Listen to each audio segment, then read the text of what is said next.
पपीहा है, उसकी प्यास बुझती नहीं है क्या?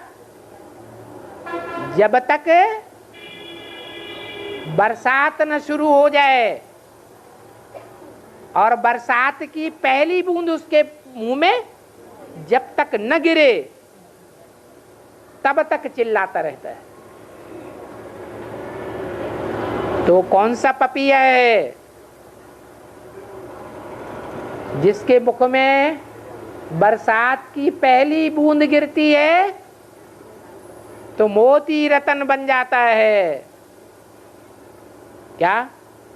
और प्राणियों के मुख में वो बरसात की बूंद गिरती है तो रतन नहीं बनता है, लेकिन उसके मुख में जब गिरती है तो क्या बन जाता है? रतन बन जाते हैं। कौन है वो पपीहा? दिखाते हैं कि नदी के एक किनारे पपीहा बैठता है और दूसरे किनारे उसकी युगल बैठी होती है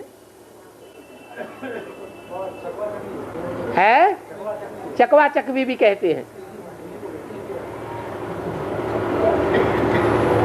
तो दोनों चकवा चकवी हैं। विषय वैतरणी नदी के एक इस पार बैठा हुआ है और दूसरा उस पार बैठा हुआ है। कौन है वो चकवा चकवी? अरे हाँ,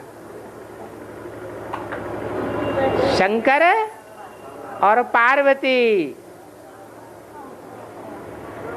वो एक किनारे पर है, विष पी रहा है, और वो विष पीती है क्या? है कि जन्म जन्मांतर निर्विष होकर के रहती है। वो व्यभिचारिणी बनती है कभी क्या?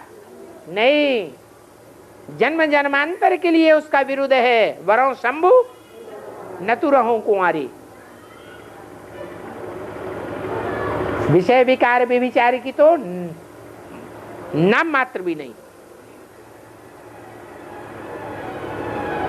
उस पपीहे के लिए गायन है।